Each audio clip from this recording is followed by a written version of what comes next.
I never used to be a member of NSPPD or Streams of Joy. You know, these NSPPD people, they are very stubborn. They keep sending you links. Now, I had an issue I've been dealing with since 2002. I did a surgery. I had hemorrhoid. I did a surgery, and doctor told me that the best I can do is to manage my diet, just manage it. Because if you don't manage it properly, it will relapse. Well, eventually it did relapse, and I've been bleeding since then, intermittently. For 23 years, you know, up until about the time of Pastor Jerry's birthday. You know, it came to the point that I didn't include it amongst my prayer point again. I just took it like it's one of those things. When I pray for other things, but I don't pray about that one. Then, my wife joins NSPPD. She joins. She leaves for work before the NSPPD time. But she will always call, try and join now.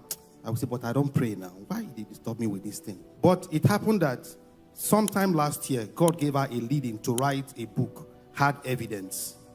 And I didn't know that hard evidence was to become my own hard evidence that what God cannot do does not exist. After writing the book, she gave me the book to help her review. So in the course of reviewing the book, I now came in contact with a lot of testimonies of NSPPD. Sometimes I will call her, I will say, these things you're writing, now so they talk, where is the video? Let me watch.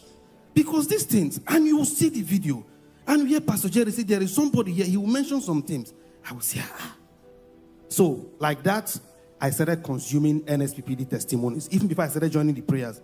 Then at some point I said, no, instead of listening to old testimonies and reading the one she has written, let me even start joining to even see them live for myself. So I started joining. Well, I didn't know when it happened. But what I noticed while we were preparing for Papa's birthday, I now started spending more time with NSPPD testimony and NSPPD materials. I just woke up one day, because normally anytime it's time to go to the toilet, it's a scare for me, because there is no time I go to the toilet, you don't see blood. It's messed up. It's a messy situation, you know. But I've lived with it, so it's not a problem, but it still gives me concern. But you've just adjusted to it. So, but I just woke up one day. It was like the week of Papa's birthday. And I used the toilet. And after I had flushed and gone out, I realized, the water was clear. I said, okay, wait, I didn't say anything. The next day, I used the toilet. I said, no, let me not say anything. Then, I think I skipped some meal.